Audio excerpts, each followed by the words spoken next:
Coming up on Chasing the Natty, we tackle the fourth consecutive week of spring games across the country, and we have Nate Marchese back on to help dive into them. In addition, we have a trio of wide receivers entering and exiting the transfer portal we needed to discuss. All this and more coming right after this.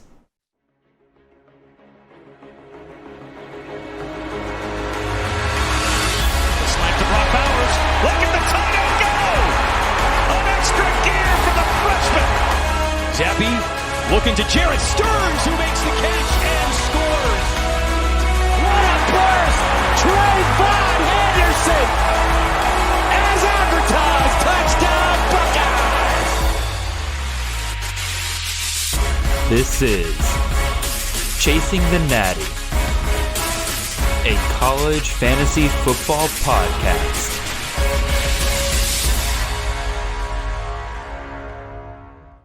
All right, welcome in everybody. This is Jared Palmgren, host of the Chasing Natty podcast. I hope you guys are having a wonderful Monday morning as you're riding into work. I personally have a ton of work to get done this week because I'm hitting the end of my graduate school semester. So all the projects and stuff like that are all due within a 1 week span. So that's just tons of fun for me. But again, hope you guys are having a wonderful day. Welcome back to Chasing the Natty. And today we have on a guest that we've had on here plenty of times. Probably one of the smartest people in the CFF space. And he's here to help us go through some of these spring games we saw yesterday. Please welcome back on Mr. Nate Marchese. Nate, how are you doing today, sir? I'm doing great, man. Excited to be back on with you, discussing some of the transfers and what we saw out of the spring game this past weekend. So yeah, should be lots of fun. We got a lot of big time, fantasy producing programs that kicked off this weekend. Oh yeah, like I was having a hard time just keeping up with it all yesterday because I thought last week for the Easter weekend was a ton of different schools going on and everything like that. But then like just going back through all the games yesterday, I felt like every time I thought I had hit them all, I look back on the schedule. I'm like, oh shoot, I still haven't even looked at this school or that school.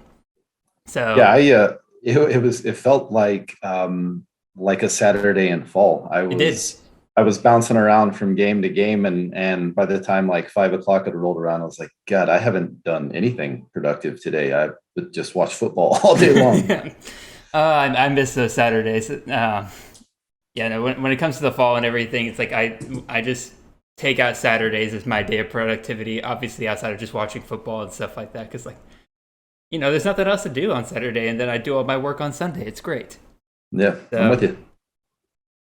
Yeah, but like we've been kind of touching on here, again, we got a lot to get to today. We're going to hit 10 different spring games and what we thought were the biggest takeaways from each of those. And I'll be real, I don't know about you, Nate, but we came down to you chose 5 you want to talk about, I chose 5 that I wanted to talk about. I had a hard time just kind of narrowing down which ones we would talk about because, again, like we said, there's so much is going on yesterday, so I can already tell that there's going to be people who are like, why did you talk about this game? Why did you talk about that game? And I'm like, guys, so much going on yesterday. It was hard to keep up with it all. So we're gonna bring you what we think are the most important ones to go through. But before we get started on that, I'll go ahead and give you my spiel like I do most every week. Again, I forget every once in a while, but again, you're listening to this on podcast. Make sure you're following us there and leave any 5-star reviews if the platform that you are on allows for that kind of thing. You're watching on YouTube, hit that like and subscribe button. Make sure you comment right down there below. I love talking to you guys down there if you ever leave something down there. In addition, I hit both podcast and YouTube. Wow, I went out of order there. I think that's what messed me up there. But even still, Nate and I are a part of the Campus to Canton family. We are part of the CFF team along with Brandon Sanders and Chris Moxley. We post podcasts, articles, rankings, CFF ADP, and even more than that to come. Got some incredible things we've been working on behind the scenes that you guys are going to absolutely love that hopefully we can get to you guys by the fall. We will have the CFF guide for you guys coming in during the summer, so be on the lookout for that. And then in addition, make sure you check out all the other podcasts going on with Campus Canton. On Mondays, you have us, Chasing Natty, you have myself and whoever I bring on that week. On Tuesdays, you got Campus Life with Austin Nace and Colin Decker on the podcast side of things. Wednesday, you have Devi Debate live streamed on YouTube with Felix Sharp, Matt Bruning, Austin Nace, and Chris Moxley. Thursdays, you have Canton Bound with Austin Nace and Colin Decker. That is the NFL side of the college or the Campus Canton flagship podcast.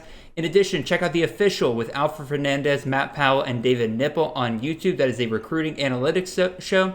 So if you're one of these people that wants to play in a, like, I don't know, what do they call it? The Crable to Canton leagues, where like you're drafting players out of high school before they've even hit college. That's a thing, by the way. That is a thing I've seen people talk about. So if you're one of those people, The Official is probably the place to go for that, just to get names out of the recruiting analytics.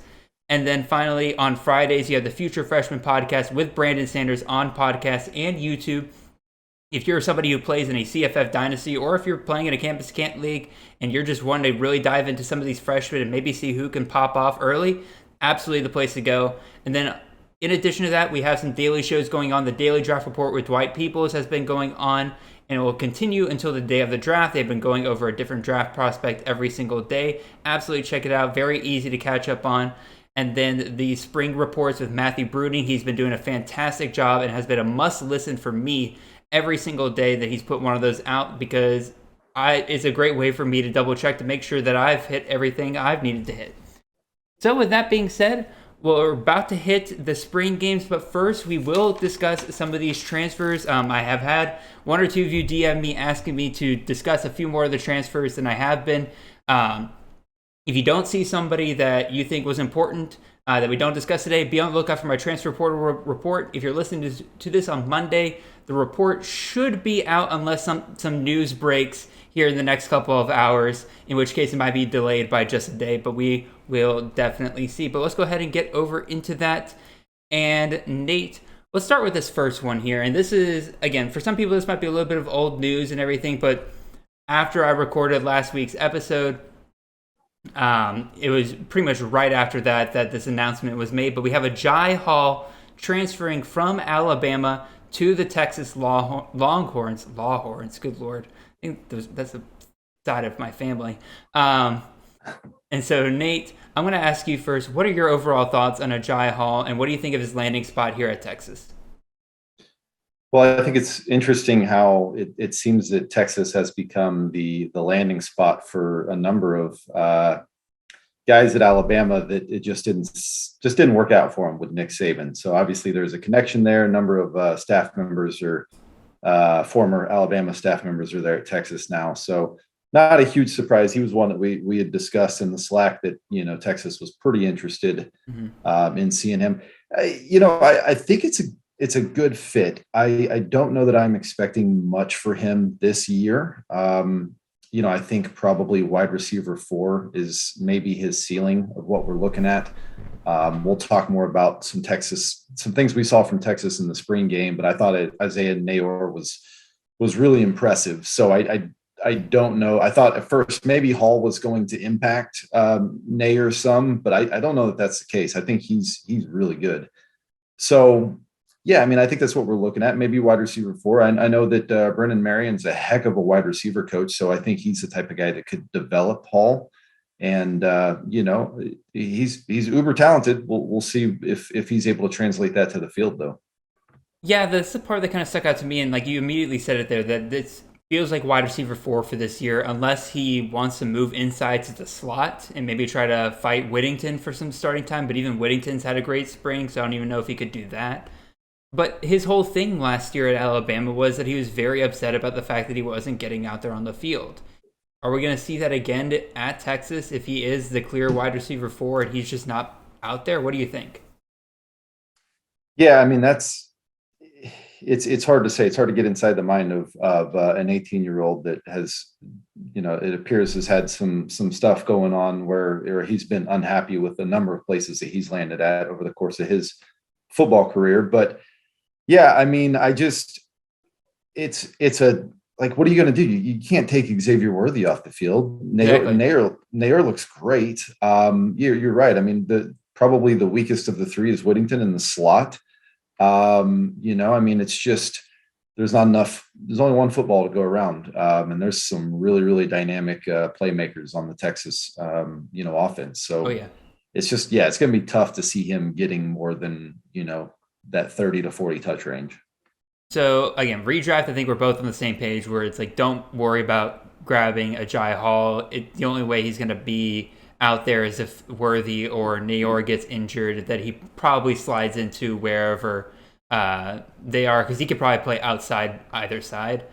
The thing I'll kind of switch to here is if you own Agiye Hall on like a dynasty roster, Nate, is this somebody that you're willing to hold on to in case like maybe next year he does put things together and then becomes a starter next year after maybe, well, Worthy wouldn't be gone, but Nayor probably would be gone, I would imagine. So maybe after Nayor is gone, do you think you would hold on to him to see if Agiye Hall could slide into a starting spot there? Or are you kind of maybe looking to trade him away here in the hopes that somebody else is a bigger believer in him than you are? Yeah, I don't think wherever you felt like he was going to be as far as value wise when he was at Alabama, I don't think that's really changed much. It's kind of a similar situation where he's probably, I mean, he's basically just an outside wide receiver, and he looks to be the third guy, not the second or the first guy. So that doesn't change much for this year. As far as dynasty value, like I said, I think being with Marion is a good fit for him. And I think there's hope here. I think there's hope. Yes. I do think Nair is looking to build some draft stock and then move on after this year. So I think there's hope that he could slide in next year and be a much higher volume guy next year. So there's hope. Yeah, I would say there's hope, but I would also say there's risk because there's definitely a world where, again, Hall is still very unhappy about not being able to get onto the field. And let's be real, if he does pull shenanigans again, I don't think he'll get another chance after this one, in which case he just has zero value, maybe by the end of the season, if he continues to pull his shenanigans. But again, high risk, high reward, because again, if he does get on the field, he's shown his flashes, very much an incredibly talented guy. So, yeah. So, again, Hall transferring away from Bama. We'll talk about another wide receiver that is now transferring to Alabama, and that is Mr. Tyler Harrell out of Louisville. Last year, he had 18 receptions for 523 yards and 6 touchdowns, that's just an insane yards per catch. If I could do the math here real quick, I think that might be over 25 yards per catch. Let's see. 29 yards per catch last year with Harrell. And it makes sense why. Dude's an absolute burner. I believe we've confirmed at this point that he has 4.2 speed, one of the fastest players in college football that we know of. And, well, why not go to a place like Alabama that has absolutely thrived on the speediest of wide receivers? Just look at their recent history. Look at Henry Ruggs. Look at Jalen Waddle. Look at Devontae Smith. Look at Jamison Williams. All these guys have absolutely thrived. So, Nate, what are you thinking here with Tyler Harrell? Do we think he is one of those next guys up at Alabama, or do we think maybe this is a bit more of a depth piece? What are you kind of thinking? I think this is stock up for him a little bit. Yeah, I mean, he probably could have been one of the guys there at Louisville, but I mean, he was a little bit limited in what that offense could provide from a passing perspective. With Alabama, the fact that he's missed spring is a little bit concerning. He hasn't been able to make his way through the spring, but we saw what happened when Jamison Williams came over from Ohio State last year in a short amount of time with some summertime and then fall camp. I mean, he was able to work his way up the depth chart pretty quick. Now, I mean, he obviously fits the mold exactly of what Saban's looking for. Saban wants speed. He wants to spread teams out, and he just wants to have as much speed as he can put on the field. So that part is interesting. I just don't know. Yeah, he's a 4.2 guy. How good of a wide receiver is he really, though? Yeah. So that'll be the interesting part. But I think there's some potential here. Just because we're all wondering, okay, what's that wide receiver situation going to look like outside of Burton? So clearly, Nick Saban felt like he could use some more firepower. So I think it's an interesting move here that. Whereas I wasn't looking to draft him at all, he's at least on my radar, and he's somebody I could take a shot on late and just kind of see what comes with it. You mentioned the fact that Harrell has missed the spring, but there's another wide receiver that we've all been talking about with Bama that has missed the spring, and that's Shakori Brooks. He's been rehabbing his injury, so maybe that's part of this. Is that again, Saban saw what it looked like when you lose your top 2 receivers and you have to rely almost completely on young, unproven talent. in the biggest of stages. Again, when you lose a guy like Jamison Williams, when you lose John Mechie, and then all of a sudden you're relying on guys like Agiye Hall, Trayshawn Holden, and guys like that, all of a sudden you realize how much of a drop off there is maybe there on your team. And so maybe he's just kind of trying to stock up this wide receiver room. And you kind of mentioned it. Saban clearly felt like he needed more firepower here. Alabama, let's be real, it can afford to be the most exclusive from who they take in the transfer portal. They're not a team that's desperate for any kind of talent. So if they take somebody in, it clearly means that they feel like that they are at least starting caliber, if not, I don't want to say guaranteed starters, but like they have a very good shot at having a role immediately with Alabama. I don't think Alabama's in the I don't think they're really looking for any projects out of the transfer portal, because they have that already with the guys that they recruit. If they want a project, the guy they can work on, they just go to the several 4 or 5 star receivers that they got as a true freshman. So I agree 100%. Yeah, they got 4 and 5 star depth. So yeah, if they're plucking somebody from the portal, it seems intentional, and it seems like it's because they've got something in mind for them. So yeah, I totally agree with that. And not to get too deep into this again, because I've been blasted by Bama Twitter on today for this. But again, it seemed very early on that as soon as Harrell entered the portal, the plan was always that he was going to go to Bama, which kind of indicates to me that Bama might have directly recruited him in order to come to Bama very early on. So again, that's just another sign to me that Bama clearly has a role that they want him to play, and they want him on campus to see that if he can fill that role. Yep. All right, let's go ahead and hit up this last wide receiver here. This one to me was kind of the definitely the most, well, I think it's the most interesting one because there's still a possibility of different places that he could land. But you got Jaylon Robinson, wide receiver out of UCF. Last year, he had only 18 receptions for 322 yards and 2 touchdowns. But the year before that, during the 2020 season, Jaylon Robinson was the wide receiver 2 behind Marlon Williams. And during the last year, the Josh Heupel offense was there. I believe he had like a little over 50 receptions. I forgot to write that number down, but he was like just under 1,000 yards. Absolutely an explosive playmaker. I think he had around 6 touchdowns. Very much looked to be the next wide receiver 1 for the UCF offense. But during that offseason, you see Josh Heupel go off to Tennessee, gets replaced by Gus Malzahn. Very different offensive system there. And then Robinson also just gets hurt throughout the season. Had a very explosive start. I believe his first game, he went about 140 yards and 2 touchdowns. But then after that, gets hurt. Just been on and off the field the rest of the way, and it looks like Robinson's just kind of had enough of the Malzahn offense, looking just for another fresh start here. And so there's a couple interesting spots I think he could kind of go. The first one that comes to mind for a lot of people is, well, he could go to Tennessee, because Tennessee clearly has been looking for wide receivers out of the portal. We saw them try to land Isaiah Nayor. Brew McCoy apparently is registered to attend Tennessee. We don't know if that's going to be something where he's going to be a part of the team or if he's just given up on football altogether. But even so, they clearly seem to be looking for wide receivers out of the portal. So why not grab Jaylon Robinson, who is so effective under Heupel's system at UCF? The other place that people kind of point out, why not go back to Oklahoma? He was an Oklahoma recruit out of high school, transferred out after a year, but why not go back? Rejoin your quarterback in Dylan Gabriel, rejoin your old offensive coordinator in Jeff Lebby, see if that system can work out just a little bit better for you there.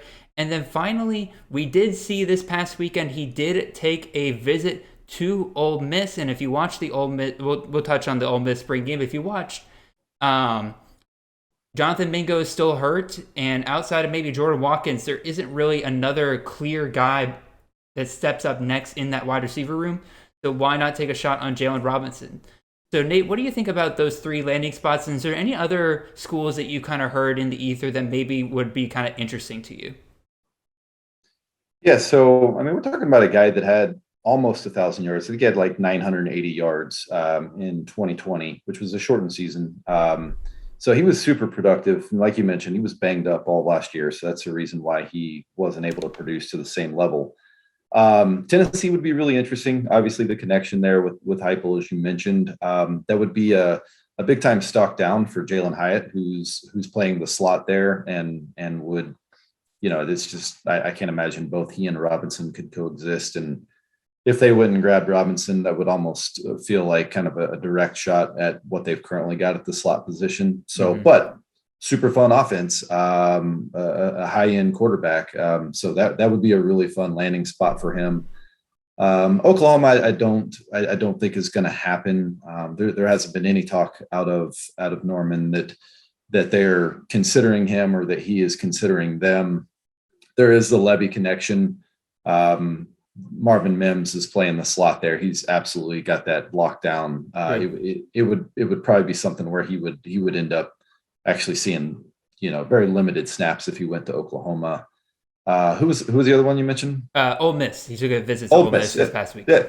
Ole Miss, I think there's opportunity there. So that could be fun. I haven't really heard of any other ones. He's from Texas. So I do think that schools like TCU, Texas Tech, I think that they could SMU be in the claims mix. Another one. SMU is constantly on the prowl for wide receiver. Their notifications went off every time a wide receiver hits the portal. So, but no, I do think a program like TCU or Texas Tech could be an interesting fit for him, and a program that two programs that are being active in the portal right now. So something like that could be interesting as well. Yeah, I mean, there's not really much else to say again until we get a landing spot for Jaylon Robinson. But really, any of those three schools, I mean, Tennessee, Oklahoma, or Ole Miss would be stock up for me, in my opinion. Again, you don't think he's going to land at Oklahoma? That makes sense. I mean, you present a good argument there. But either Tennessee or Ole Miss, I would probably be at UCF again. He just didn't seem to click in the Gus Malzahn offense like he was under Heupel. I wish I wrote this number down, but he went from averaging over 20 yards a catch under a Heupel system to I think under 15 in Malzahn's system. It was something crazy like that. Malzahn's he doesn't have a friendly system for wide receivers. Exactly. So, and Robinson's a guy that there were rumors all last year that he was going to hit the portal. I think he's kind of had one foot out the door ever since Malzahn got there. He saw how it probably wasn't a great fit for him. So I would think within the next few days to a week, we hear something on where he's going. So I think if he's already taken a visit to Ole Miss, that's probably a pretty strong indicator that he had his sights set on them. And obviously Lane is no stranger to the portal. So I would love to see him at Ole Miss. Again, I've been waiting for Ole Miss to pluck that wide receiver I've been looking for them, because Jordan Watkins is great, and I have him on my dynasty roster, so that makes me happy, and he looks like he's going to do well at Ole Miss. But Robinson is the kind of player that I've been looking for Ole Miss to kind of use to replace Braylon Sanders and Dontario Drummond, and I think that would be an absolutely great fit for them. Yep. All right, so those are three wide receivers. Again, if you're thinking of anybody that we should have talked about, go check out my transfer portal report. Probably have them listed somewhere on there. And if they're for some reason still not on there, DM me. I can probably do a little bit of research and figure out what my overall thoughts on a certain player is. But let's go ahead and get into some of these spring games, Nate. And we're going to start off with one of your schools that you kind of brought up here. You want to talk about the TCU Spring Game. So I have listed here as the big takeaway, nothing decided at quarterback, which is very fun, I imagine, for our listeners. Here are the big takeaways. The first one, there is no takeaway at quarterback here for TCU. But Nate, what are, again, that in and of itself can be a big takeaway. So what are you thinking here? What did you learn from the TCU Spring Game? So they split up the squad and pretty much gave equal reps to both QBs, Morris and Duggan. And honestly, it was a pretty short spring game. We only saw a few series from each quarterback. Gun to my head, I would say actually Morris probably looked the best throwing the ball, and Duggan's a little bit better runner, but they're fairly even in that aspect. But Morris probably was the better passer. So, maybe a slight edge to him, but like I said, it was such a small sample size that we got to see, and both of them looked okay at times. Both of them had some mistakes at times as well too. Quentin Johnston looked great. Yeah. I think he's got a chance to be elite in this offense. Darius Davis made a really nice catch in the corner of the end zone from Morris. So that kind of got my attention a little bit. As far as the running backs are concerned, we came away with Kendre Miller as the RB1. He was the one that got first touches and seemed to be running with a lot of the starters the most. But like I said, it was kind of a split squad, so it's kind of hard to tell. But he seemed to get the most run. So yeah, I don't know. There was a ton we could take away from this, but there were some. I mean, it's got a chance to be a really nice offense if they can get decent quarterback play. Yeah, and so like I was listening to some of the interviews that they had going on during that game, and we in the fantasy community have like had this fantasy, where one of the SMU quarterbacks, whether it be Stone or Mordecai, whichever one feels like they're losing the job at the end of spring, gets out of Dallas and heads over to Fort Worth here at TCU, follows Sonny Dykes, but when they asked Sonny Dykes during the game and everything about like what he thought about the quarterback situation, what about the possibility of a transfer, he said that their starting quarterback is already on campus. So he is basically saying it will be either Max Duggan or Chandler Morris. Nate, do you buy that? Do you think we're just having some coach speak going on here? What do you think? I buy that for the most part. Of course, he's going to say that so that Duggan or really, I mean, Morris can't leave. He's already transferred once. He hasn't graduated yet. He can't really go anywhere. But it's basically so that Duggan doesn't go anywhere. But yeah, I think that the fact that right now TCU's unsettled, SMU is unsettled at quarterback, would lead me to believe that probably not going to see one of them transfer. Stone, there's 0% chance Stone is going to TCU. 0% chance. Now, Mordecai is the interesting one. I do think there's a legit chance there. Because he can graduate this year, right? He's taking classes to put himself in a position to graduate. It looks like he had wanted to leave that as a possibility. So he looks like he's going to be able to. Don't quote me on that. I don't know the inner workings of all that, but it looks like Mordecai could transfer should he decide to step out of that competition. Well, if I remember correctly, like again, we have May 1st kind of circled there as like the deadline that players have to enter the transfer portal in order to be immediately eligible. But does that still apply for graduate students? Because graduate students have always been able to enter the portal and then immediately play. So I wonder if that buys them a little bit of time, like after May. Yeah, it's I've tried to read through some of the details and all that transfer mess. Every conference actually has different rules. Okay.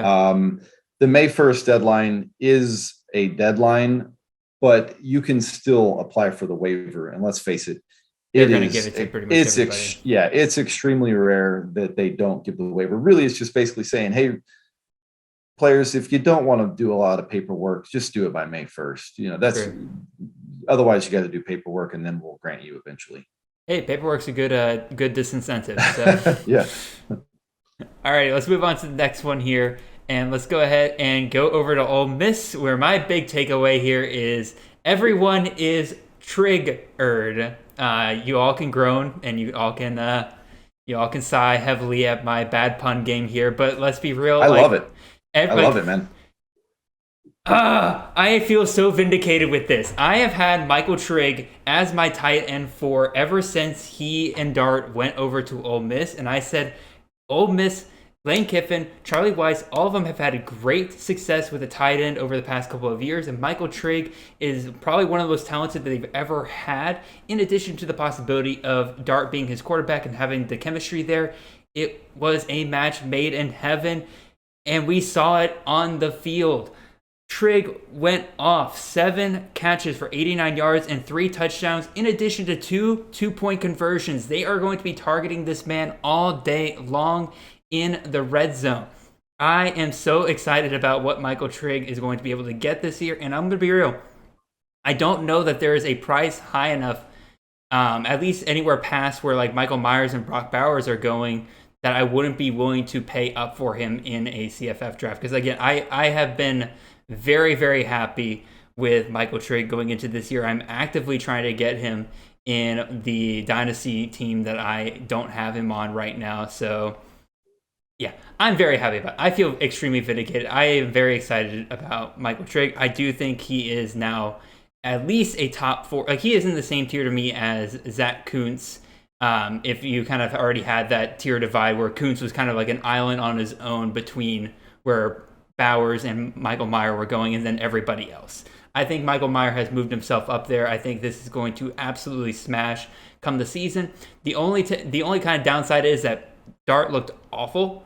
And so if he's only able to produce because Dart is throwing him the ball, that's obviously a big problem because it doesn't look like Dart is the starter as of today. Altmaier didn't look great, but he looked better. But again, I'm extremely happy with Trigg. I'm super excited.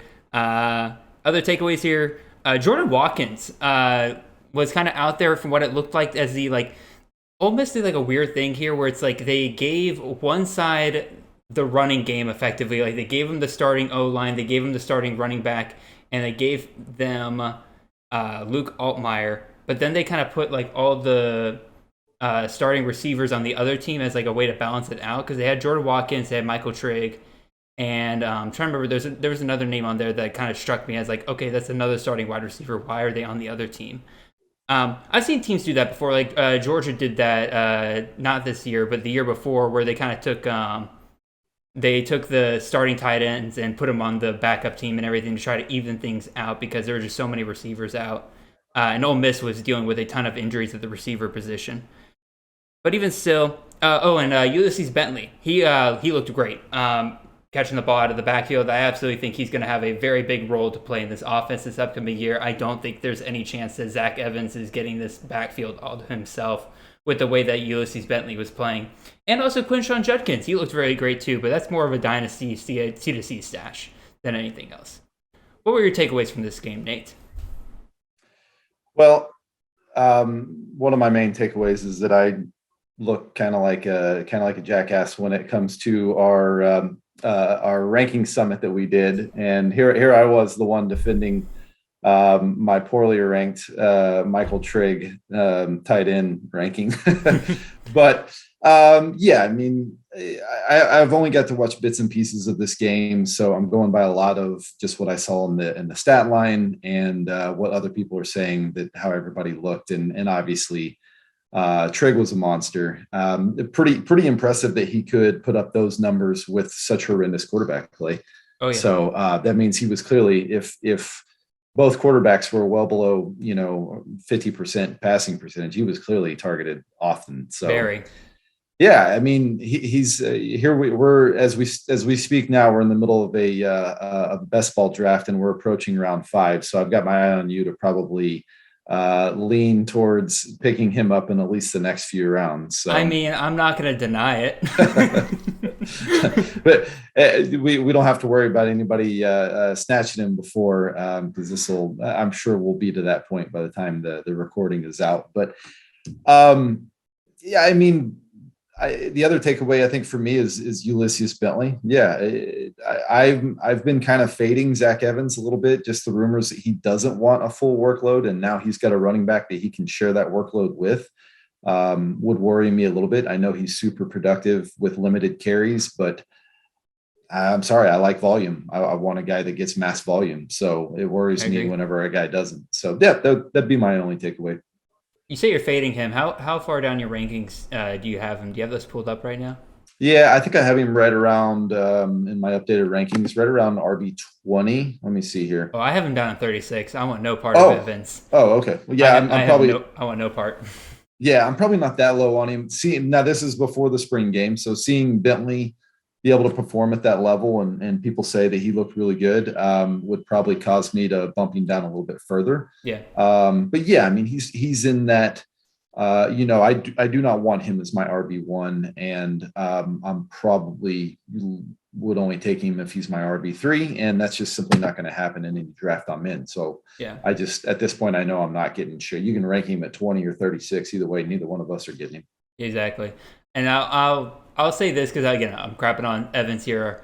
I'll build them up here a little bit. They took him out after 3 carries in this game.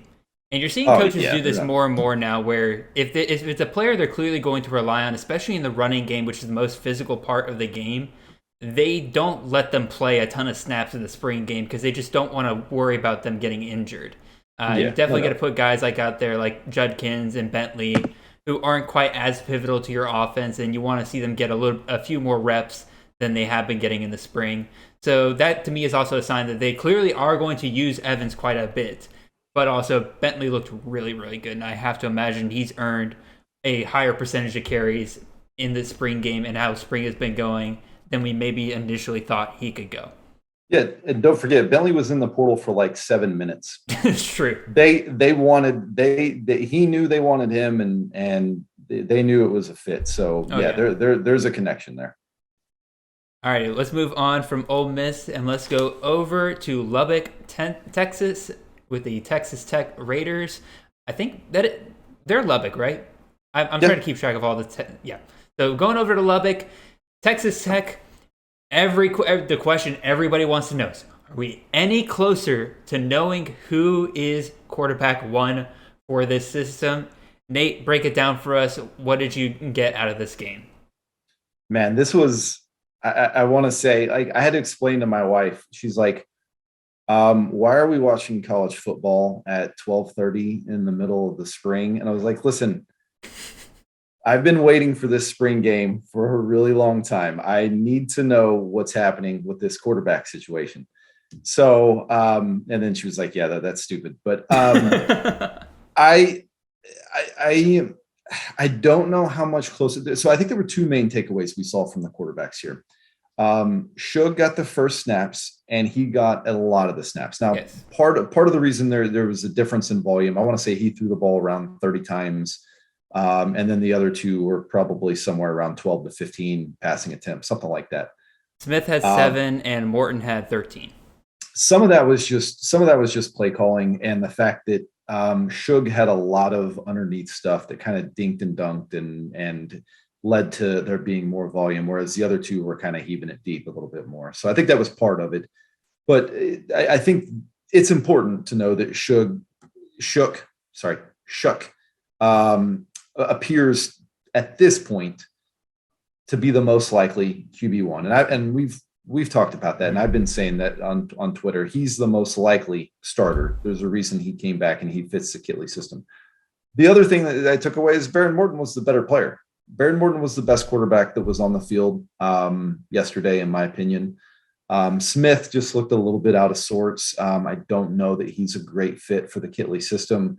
I wish he would just kind of get it over with and transfer on to Louisiana Tech with Sonny Cumbie and be the QB, the automatic day one starter there. Yes, they have Matthew Downing right now. I think he's the one who got the start yesterday. And if you're relying on Matthew Downing, Yeah. love you, Matthew. You're a former Bulldog, but no. Yeah, he's not very good at all. But yeah, I think those are kind of the main takeaways. I think if I had to bet on it today, Shook is the starter week one. And if something were to, like, if he were to not perform very well, like, I mean, he did have 2 INTs. One of them was a pick six. The other one probably should have been a pick six. But I think Baron Morton would be the one that comes off the bench. And I think he's got the highest ceiling in this system. Yeah, when I was looking through this game and I was watching the game, I was reading through the stats and everything. The thing that just kept sticking out to me was Rorschach test. Because I know several people who are on multiple sides of this QB battle. And basically, if you're a Shuck fan, if you're a Morton fan, there's a different way to look at this game in order to say, like, oh no, my guy is the starter. Unless you're a Donovan Smith fan, which again, I think Donovan Smith, that ship has sailed. I don't think he looked good yesterday. I don't think he, like you said, Nate, I don't think he fits the system. I very much doubt that he will still be in Lubbock by the time the season starts. I think he is clearly the QB3. Just looking at his stats yesterday, again, only threw 7 attempts yesterday. Only 3 of them were completed. 49 yards. He did get a passing touchdown, which is more than Shuck or Morton can say yesterday. But Morton got a rushing touchdown, though. Yeah, we didn't get to see the passing touchdown because for some reason the broadcast team was cut off at halftime. Yeah. Smith's passing touchdown was in the second half, but from what I'm reading, it was an underneath like bubble screen that the wide receiver took it the rest of the way. So it's not like he zipped in a BB on a post and scored a touchdown that way. He had a lost fumble as well too. Yeah, he just looked a little misplaced. But yeah, no, I agree with you. Shuck having 32 attempts compared to Morton having 13, I think that clearly shows that they want Shuck to be the number one guy, even if he didn't look as good as Morton yesterday. But I think we can all agree at this point Morton has the highest upside. And it makes sense because I believe he was higher rated than Shuck coming out of high school. He was like the highest rated recruit that Texas Tech has ever pulled in. So it makes sense that he probably looks the best on the field. It's just, can he put it all together? Yeah, I'm with you. For now, I'm going to keep drafting Shuck, but I'm not as excited about it as I was like a month ago, because again, like I don't think I'm with you where there's a very real chance that if he just doesn't perform well in one or two games, all of a sudden you switch that out, Morton's your guy, and all of a sudden Shuck is worthless. Yeah, I mean, the word is that at least that's what they said on the broadcast, that Baron Morton was 20 of 24 passing in the scrimmage prior to this. And we don't know the context of that. It could have been against the third string defense for all we know. But I mean, it just has the feel that they're not going with him because they don't want the other two to transfer. It's like they're trying so hard to keep all three of them on campus. And so far it's worked, but I don't know. It seems like a stretch. I mean, it makes sense. Like, again, in the day and age that is the transfer portal, you have to do that. Like, it's not like you can afford not to. Otherwise, let's be real. If they named one of these guys a starter at the beginning of spring, the other two would have transferred out within a week. So, well, actually, Shuck might have a little bit more difficulty because he has already used his transfer once. So he can qualify for grad transfer. Oh, he can move. Okay. He can move right away. Gotcha. Oh, that's right. Because he graduated in like 3 years, right? Like he's an insanely smart guy. Yeah. So nothing else really take away from that. Again, clearly they want to use their tight ends, and I mentioned this on the transfer portal report. Baylor Cupp is going to Texas Tech now, so it's like I'd like to have just one tight end that they're going to focus in on, but it looks like they got three guys that they like there. They got Tharp, they got Teeter, now they got Cupp coming in. So unfortunately, I don't think we're going to get one guy out of that system that we can rely on there. And then for those of you that are playing in a kicker or a league with kickers, Trey Wolf hit a 56-yard field goal in this game. So if you want to reach up for a kicker, maybe go after him. I don't know. I just kind of wrote that down because it's kind of cool. All right. I thought one quick note on that. I thought Taj Brooks looked great. Serrato Thompson wasn't playing in it. He's been a little dinged up, so they held him out. But man, Taj Brooks looked really good. He's the guy that I've been touting as the best running back on that roster, anyways. But he was a big time standout in the game yesterday. I would love to see them just constantly pass to him out of the backfield, like just line him out wide. God, I'd love that. All right. Go ahead and move on to the next game here. From one quarterback battle to another. This time we're going over to Baton Rouge, the LSU Tigers. And my main takeaway here is we've been kind of discussing Miles Brennan, Jaden Daniels. Could it be neither? And could we have been looking at the wrong QB this entire time? And that is because Garrett Nussmeier really looked like the best quarterback yesterday for LSU yesterday. On the day, he threw 16 times with 9 completions for 136 yards and a touchdown. Miles Brennan wasn't too far behind him. He went 17 attempts with 11 completions for 99 yards and a touchdown. And then, good God, Jaden Daniels. Good Lord. 3 for 9 yesterday. And I believe it was about 48 yards, maybe a little bit higher than that. Daniels just really did not look good yesterday. And I think that, which is, again, like there was a tweet we saw the other day where like they were talking about like, oh, Daniels is a tier below them. And then we all kind of raised our eyebrow when Daniels was the first quarterback off the bench to lead an offensive drive. But then by the end of the day, when you saw the stats and everything, it clearly was Daniels is in a tier below Brennan and Nussmeier. What do you think about all this, Nate? Like when you hear like how these quarterbacks performed yesterday, What like are any of these guys really worth taking? Like, are we making a mountain out of a molehill here, where it's like, yeah, we might want to know who the starter at LSU is, but are they even going to be that great of a CFF asset by the time the year comes around? What do you think? I'm kind of fading this whole quarterback room right now, to be honest with you. This screams like a situation where Brian Kelly, who has a history of doing this, is going to play multiple quarterbacks. He's going to, have the pocket passer in for most of the plays, and then have a variety of packages for the guy that can run, which would be Jaden Daniels. It does not look like right now that Jaden Daniels is going to win this job. Something would have to change drastically, number of transfers, injuries, something like that. Yeah.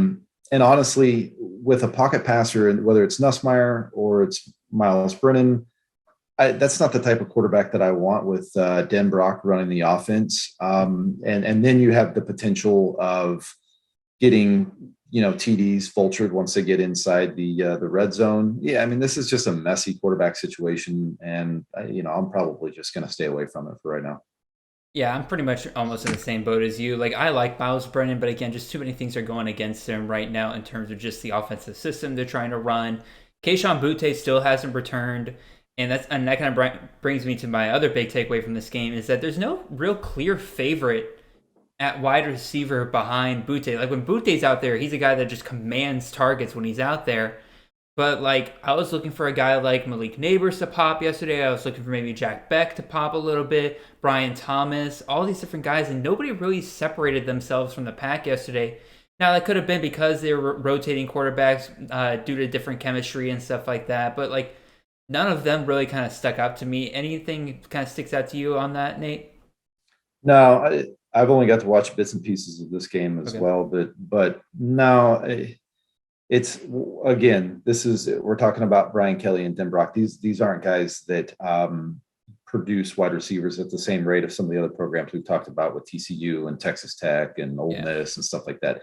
It's just, in a deeper league, I'll start to consider some of those guys like Neighbors and Thomas and Jenkins, guys like that. But I'm already fading Butte, and he's really the only wide receiver of interest right now. All right, Nate, we've faded the quarterback room. We faded the wide receiver room. That must mean we might like some of these running backs, right? Armani Goodwin looked, good yesterday. But again, the news out of camp has been that John Emery has been kind of making a resurgence there. Is he somebody that you think you're going to target a little bit more in CFF leagues this year, Nate, or are you just kind of off the Emery thing? It's a situation where Kelly and Den Brock have produced some really nice running back seasons in the past, so it has my interest. Emery's a little bit of a mess just because of everything that's gone on with him in the past. He has a tough time staying healthy. He has a tough time staying eligible. So that worries me some. And supposedly he's already dinged up again right now. So the fact that Brian Kelly is openly saying the parts that I did get, they were interviewing Brian Kelly during the game. He's like, "Hey, this is going to be a running back by committee." And when a coach is openly saying that, I'm just like, I'm good then. I've seen what I need to see, and I've heard what I need to hear. Yeah, no, and that's disappointing to me because, again, I heard from somebody who's pretty close to the program. He said, like, if Emery stays healthy, like, he's a guy that could get 60, 70% of the carries. And I'm like, whoa, that's a very big difference from what I've been hearing. But, again, it sounds like just on what we're seeing and everything, that's just not going to come to fruition, especially since, like you said, Emery's already dinged up again. So, yeah, I mean, he's an explosive back. I liked him coming out. And it looks like he's put on some weight, but he still looks good. But man, he's got a lot of red flags with him too. True. Alrighty, let's go from Baton Rouge all the way over to. I'm actually not going to pretend that I know what city Colorado State is in, but we're at Colorado State. Fort Collins. Beautiful city. I know Boulder is Colorado, but Fort Collins. I've never been out to Colorado. It's one of the states I've always wanted to visit. Love to visit Denver too. That'd be so nice. But again, Colorado State. Figure we show some G5 love here because pretty much every other team we have on our list today is a Power 5 program. So let's show a little G5 love here. And the Norvell offense is clicking in Fort Collins. Torrey Horton Melquan Stovall, Clay Millen, all these guys that came over from Nevada, followed Norvell over there. Looks like they're going to pick up right where they left off. And the other takeaway really here for me, and it's kind of a sad face for me because I was hyping him up just like 3 weeks ago, but it looks like Dante Wright is fading into the second team here. Melquan Stovall, it looks like, is set to be the starting slot receiver for this Norvell offense going into the season.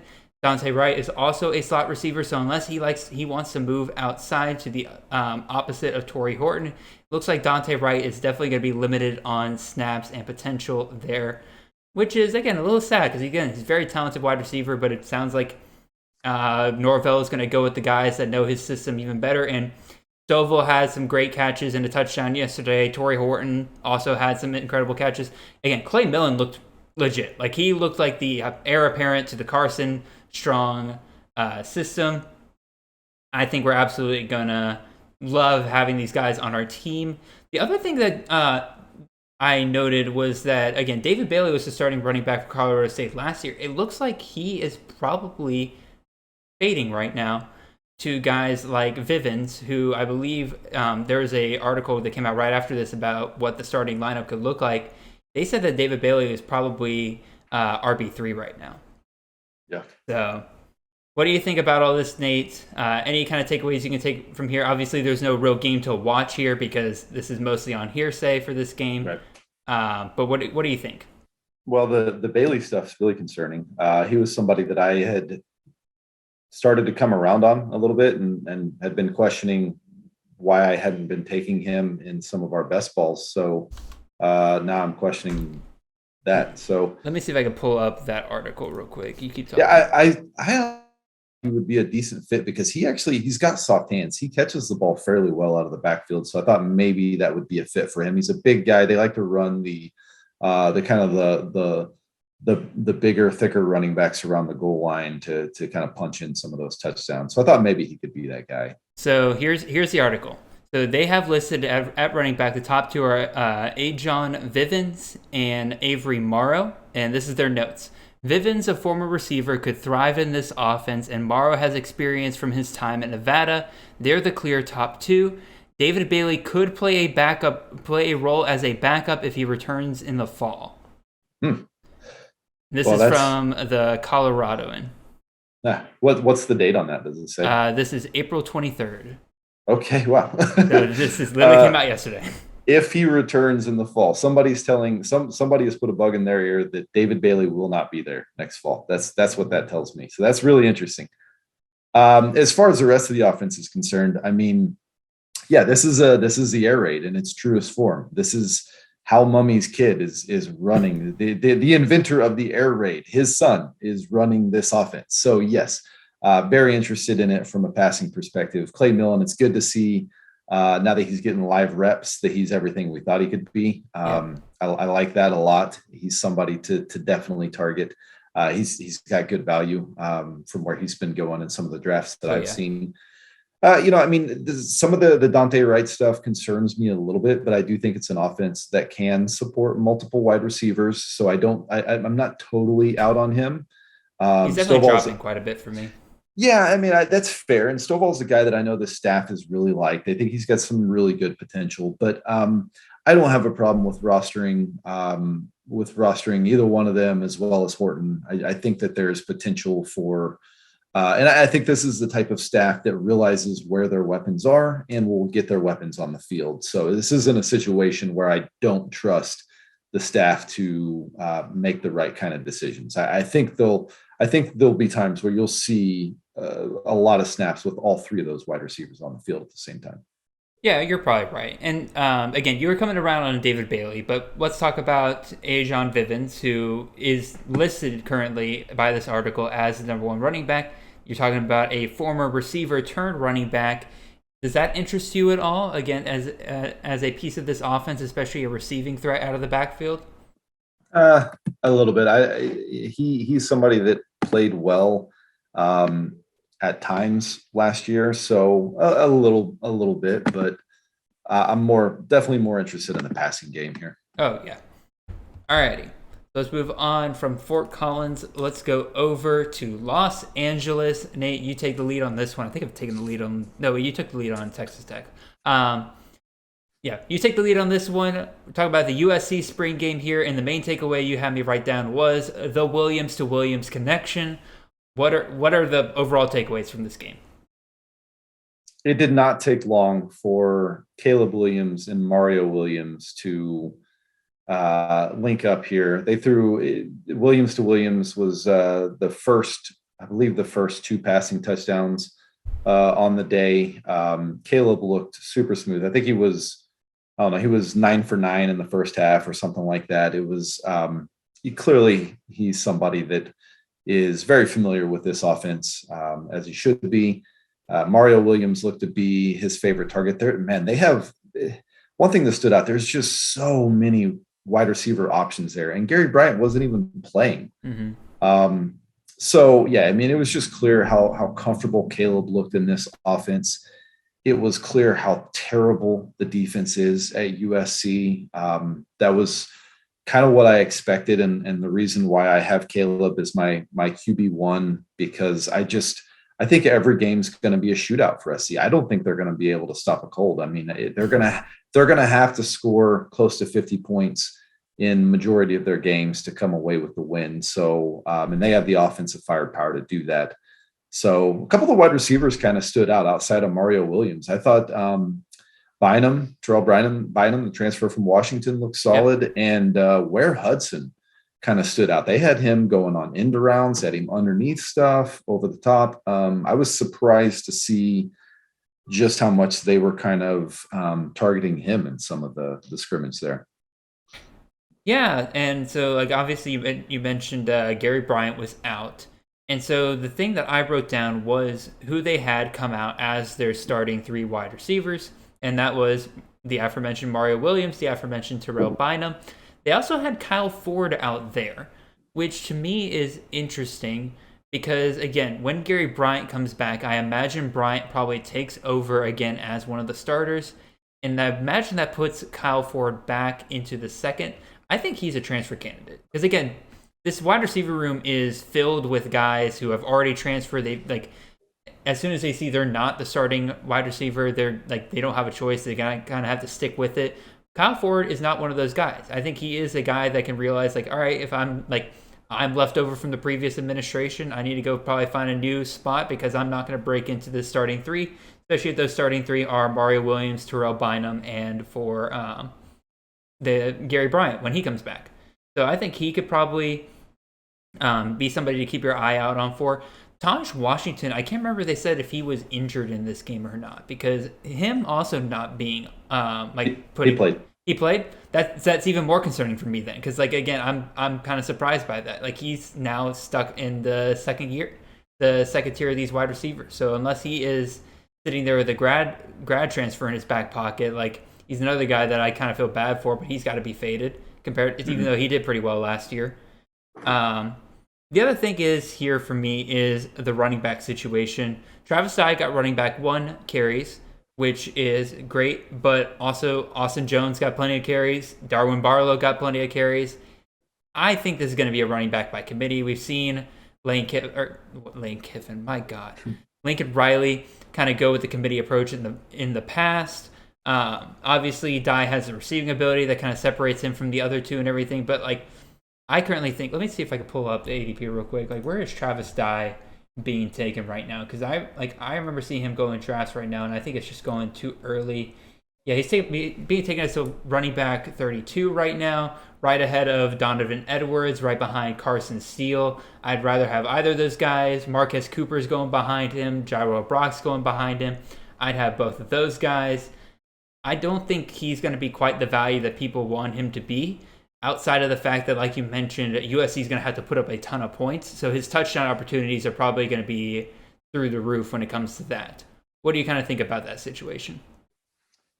I came away from the spring game thinking Travis Dye was the clear best running back out of that group. I think they're, like you mentioned, the other 2 looked fine. Austin Jones, I think, actually had like 2.9 yards per carry. I'm amazed that guy, his whole career, I've never seen a guy get so many carries and average like 3 yards a carry. I'm like, when are we going to give up? When He are we is going to decide Mr. that 3 yards in a cloud of dust. Yeah, amazing. I looked at the stat sheet. I'm like, yep, there he is, 2.9 yards per carry. That sounds about right. No, I do think Travis Dye is somebody that I think he looked good. I think he fits the system. Darwin Barlow is probably the one that the other guy that kind of stood out a little bit. But like I said, this situation, Lincoln went out and got his guy, and that guy was Travis Dye. So I think he also went out and got Austin Jones. He did, but I don't think Austin Jones is any good. So True. I think Dye is probably the guy to target. I think that ADP that you mentioned, would you say like 32, something like that? Yeah, RB 32. Yeah, I mean, I think that's fair. I've seen some drafts where he's gone way higher, but yeah, that's 32 is probably fair in my opinion. Mm-hmm.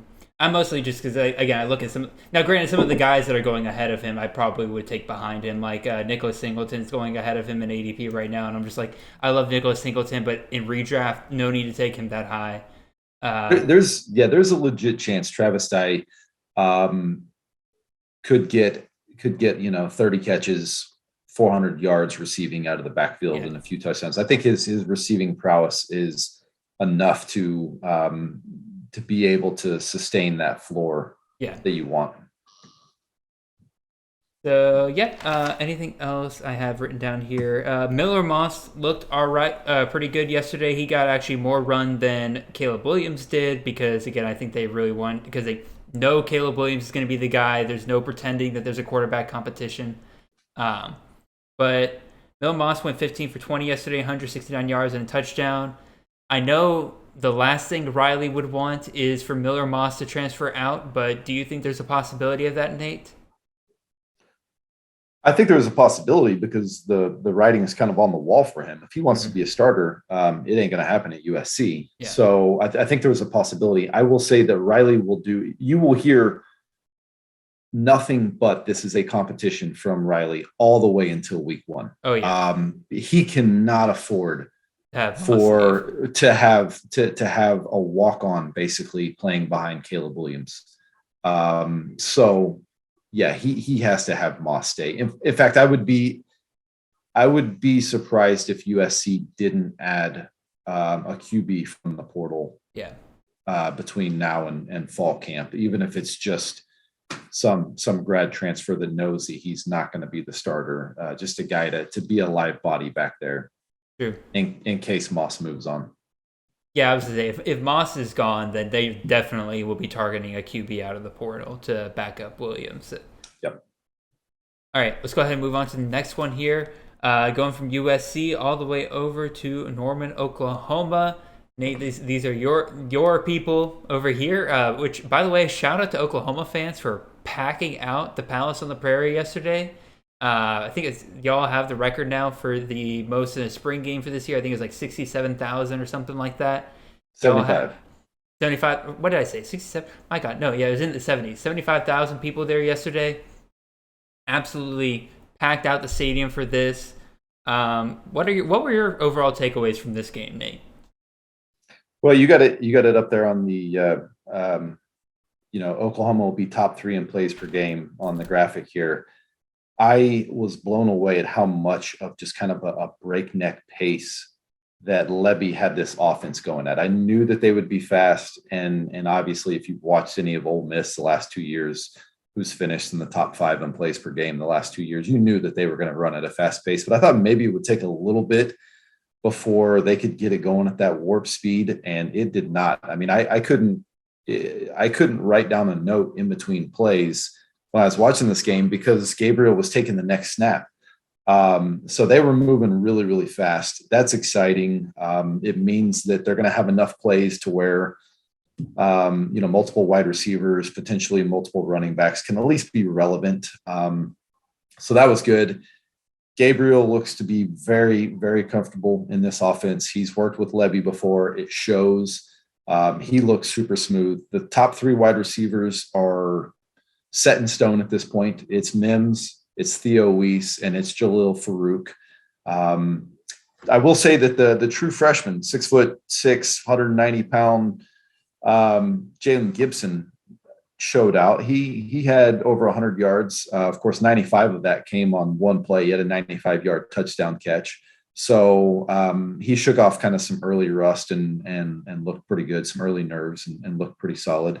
So I think those were kind of the main standouts, other than all of the hype that I've been hearing about Javonte Barnes this preseason in camp this spring is probably warranted. He looked pretty legit. He had a couple of touchdowns, driving the pile on a couple of short touchdown runs. And he looked pretty explosive coming out of the backfield there. So it was fun to see him play.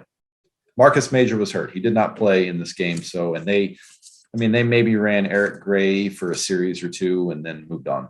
So we got to see a lot of Javonte Barnes. Yeah, and you mentioned this in our Slack and everything. My immediate question for you is is this, because again, we've talked about on this show before that Jeff Lebby has a massive propensity to run an running back by committee approach. Even when he was at Ole Miss and he had guys like Jared Ely, Snoop Connor, and Henry Parrish, even throwing in Matt Corral rushing in there, they split the carries between all of those guys, all of them extremely talented. Is Barnes the kind of guy that could break that mold? And you responded to me, don't expect that in year one, but I think it's interesting that you didn't just totally shut that down. Why do you think that is a possibility here? I think the main thing is not will he become the RB1 and just kind of take over and prevent a committee from happening. I still think a committee is going to happen. I just thought he would be the distant running back 3. Yeah, we always compare. I like to compare to what Ole Miss had last year with Jared Ely, Snoop Connor, and Henry Parrish. And I just assumed he would be that Henry Parrish role. I think there's a chance he's going to be just as close to having the most carries as there is Eric Gray, Marcus Major, that type of situation. He's proven that he can pick up blitzes. He can catch the ball a little bit out of the backfield. He's just a more well-rounded back. And I don't think that's going to change the running back committee situation year one, but there's potential for that in year 2 or 3 that he could be, maybe he pushes 200 carries, something like that. Oh God, I would love that in the Lebby offense. And then I kind of hinted at it with Corral, where he was one of the top 3 carriers for the Ole Miss offense last year. Do you think Gabriel will be one of these guys, or Gabriel will be kind of set up to be in a similar position as him, or do you think it's going to mostly be stuck with the running backs? I do not. So the drop off between QB1 and QB2 at Oklahoma right now is enormous.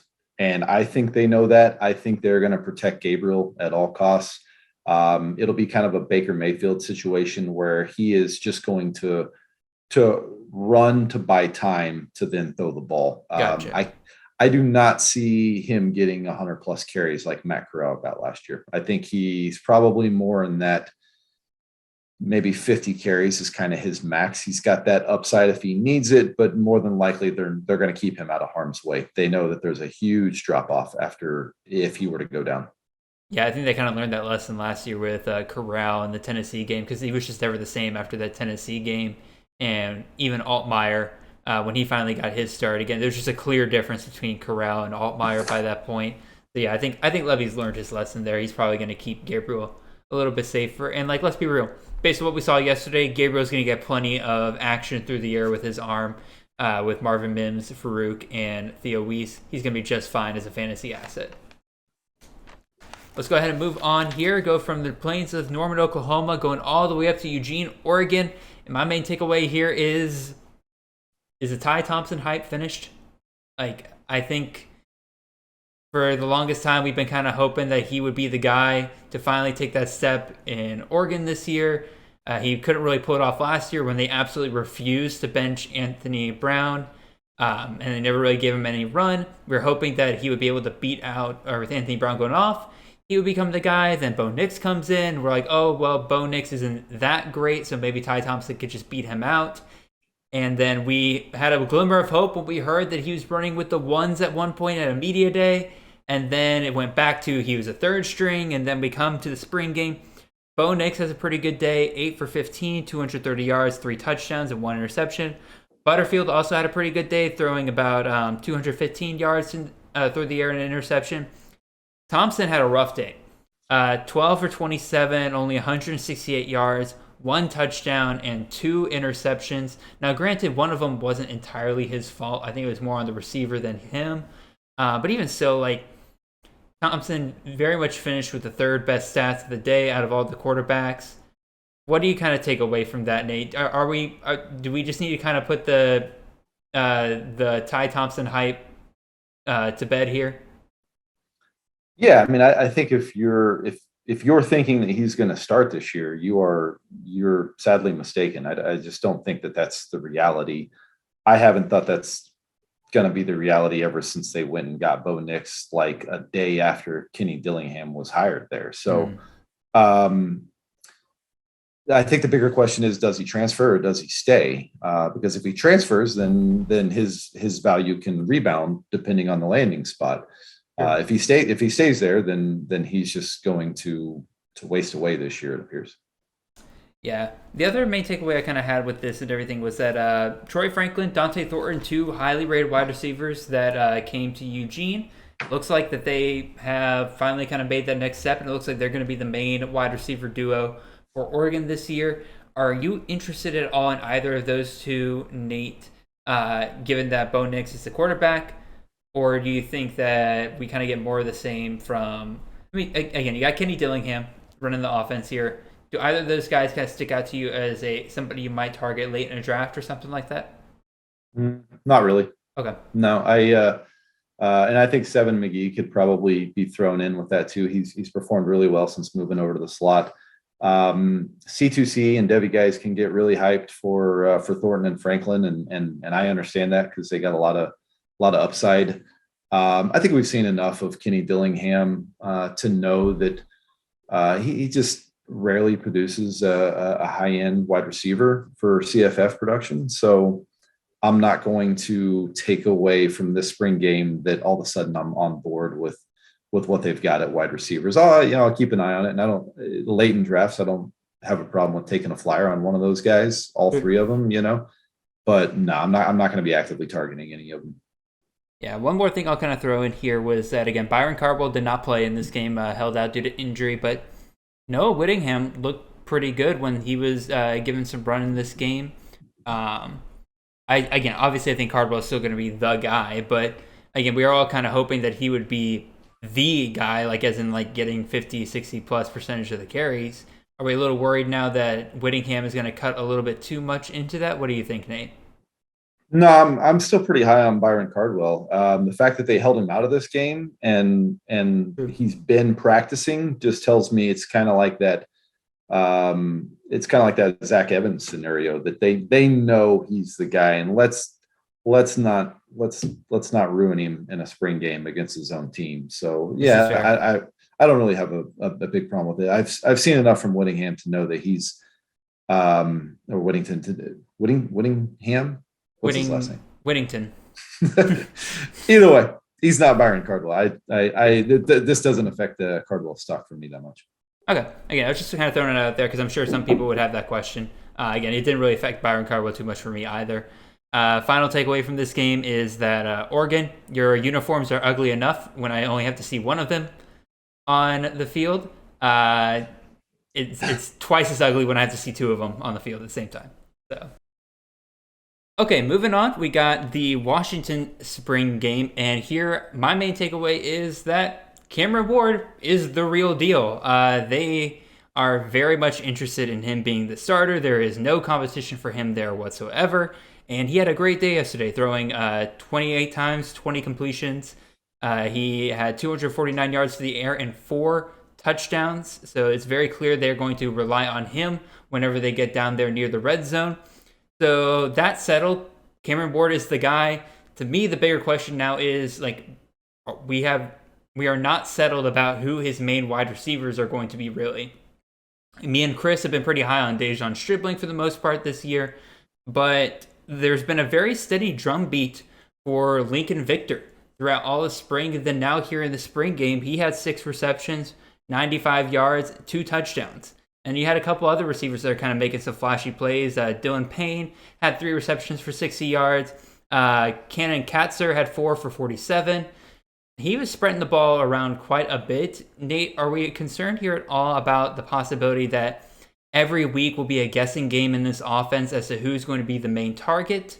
Or do you think there will be kind of a settled out where it's going to be guys like Stribling and Victor will be the main guys?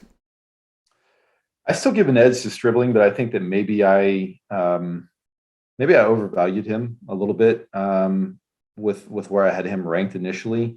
It does appear that they're going to spread the ball around a little bit.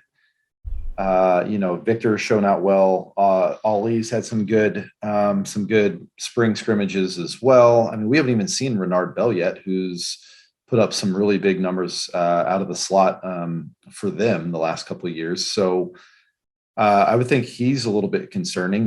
He was a guy that I would maybe have pegged for the wide receiver 2 there. And so I'm kind of fading that right now. So yeah, I just think overall, I think I do think this is an offense that by the first couple games of the season, we'll be able to see exactly how it's going to play out, and they'll kind of stick with that role. It's just going to be hard to tell. It's kind of a guessing game until we get to week 1, what it's going to exactly look like. So basically what we're saying here is if you want a guarantee out of this offense, just draft Cameron Ward and then figure out who his main wide receiver is later. Yeah, he's looked good. All right, let's go ahead and hit up this last game here. We got the Texas Longhorns, and for the Chiron here, we got Quinn Ewers shows off his ceiling, and he also shows off his floor. So Nate, what do we kind of mean by that? And what do you think were the other main takeaways of the Texas Spring Game here? Yeah, we get to see just how prolific he could be in this offense. He threw a bomb to Nair, who we've mentioned a couple times earlier. He threw a really, really big time dart over the middle on a post route to Xavier Worthy for a touchdown. We got to see his arm talent on full display. Now, he also made some mistakes. There's no doubt. I mean, this is a guy that took 0 snaps last year and was injured for a portion of his junior season in high school. So he hasn't had a ton of run. This is a guy that's supposed to be in high school right now, graduating. Yeah, here he is in year 2 in college.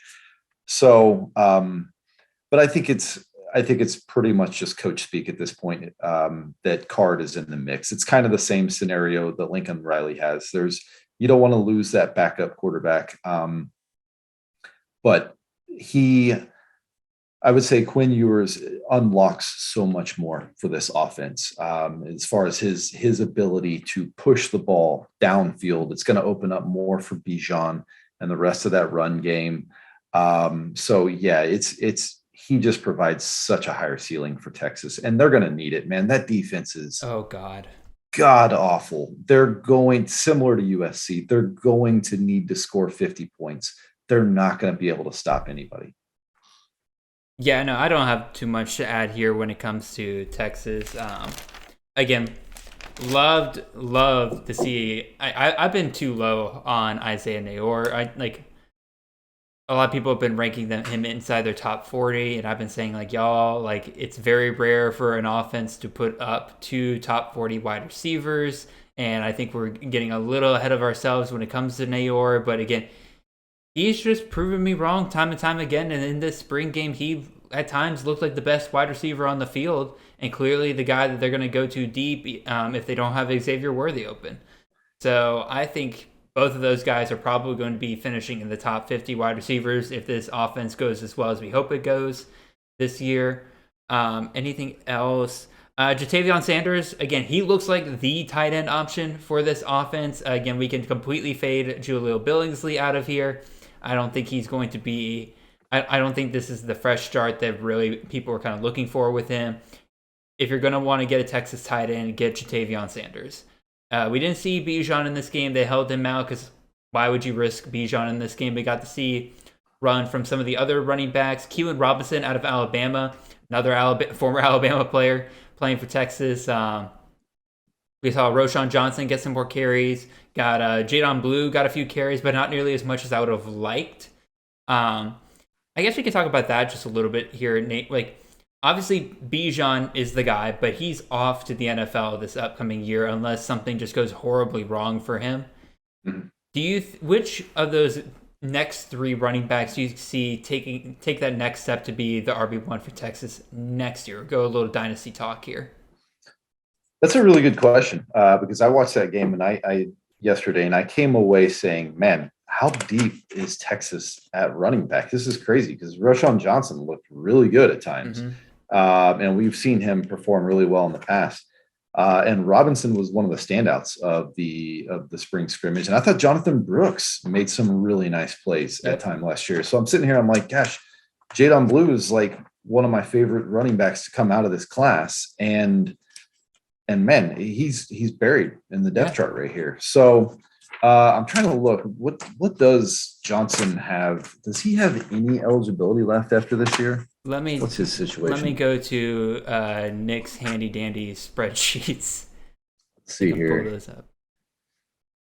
Gosh, he does. He's listed as a sophomore last year. He has another year left after this. That is crazy. So I guess he's likely to be the RB1. That is very concerning if you're a blue truther, to know that there's potential that Rojo could be back next year. And then you've got to go through Robinson and Brooks as well too. Robinson's more of kind of a gadget guy, so I don't think he's ever going to be that RB1 type. But Brooks is solid too. But yeah, they have a lot of really good running back options there. Yeah, I just confirmed it on Nick's spreadsheet. Johnson does have 2 years of eligibility. Yeah. After this year, Keelan has 2 years of eligibility. Brooks has 4 years of eligibility. It's a mess.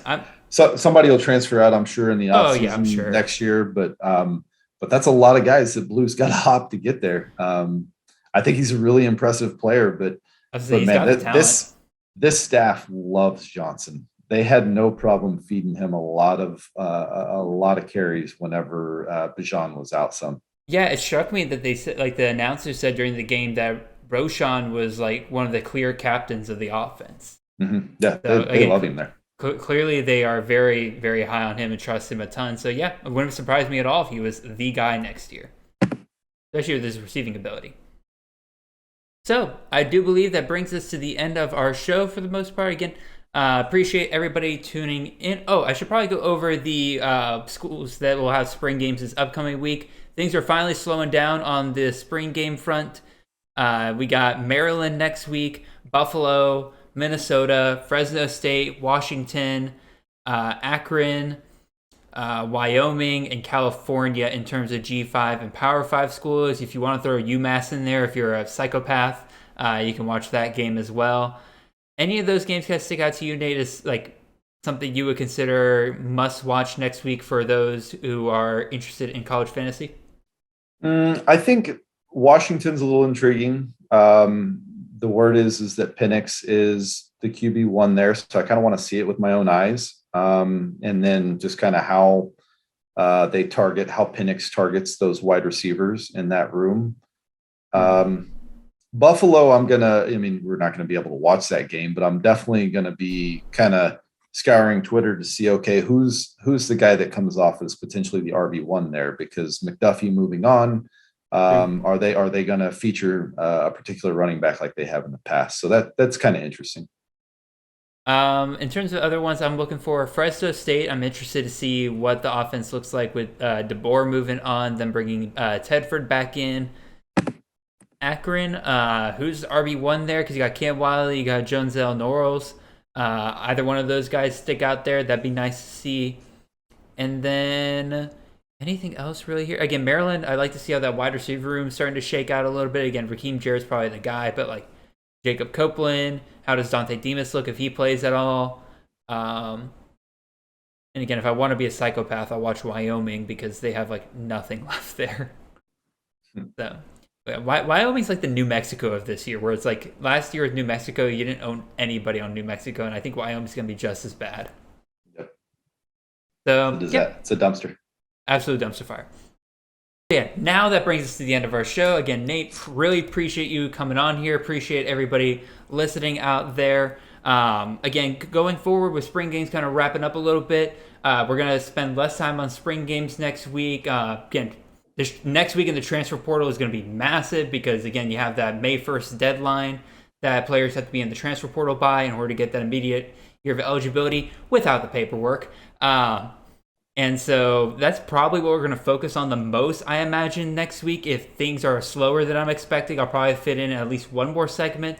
And then after that, we'll get back to where we kind of were before spring games, where it's just a different topic every single week, depending on what the news is bringing us, depending on what you guys want to hear from. So again, if you are listening to this and you're watching on YouTube, leave a comment right down there below. Let me know what you want to hear once things in the spring games kind of calm down. If you'd rather just reach out to me on Twitter, I'm at CFF_Jared. You can just talk to me there. If you want to talk to Nate, he is at CFF Nate on Twitter. So make sure you reach out to him. He's a friendly guy. He doesn't bite hard. And so, yeah, pretty much brings us to our end of our show. Check out all the other content here at Campus Kent and be on the lookout for all the awesome stuff we have been bringing to you guys for CFF this upcoming year. Yeah. Y'all have a wonderful and blessed day. And before I leave, I just almost realized, Nate, is there anything that you are working on right now that you want to tell the people about? Expect the post-spring stock up, stock down report to come out in the next, I would say probably the next couple of weeks. I'm working on it now. We're coming towards the end of spring camp. So I'll wait until after the May 1st deadline with some of these transfers. But yeah, I would say expect it maybe after the first week in May.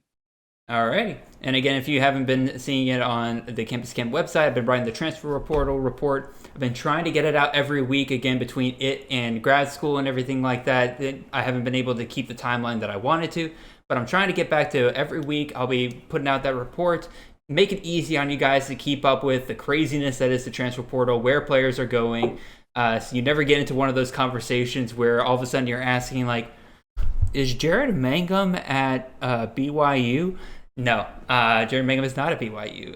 If you read my transfer portal report, you probably would know that he has been at South Florida for a very long time. Anyway, appreciate y'all tuning in, and we will definitely see you guys next time. Have a wonderful and blessed day.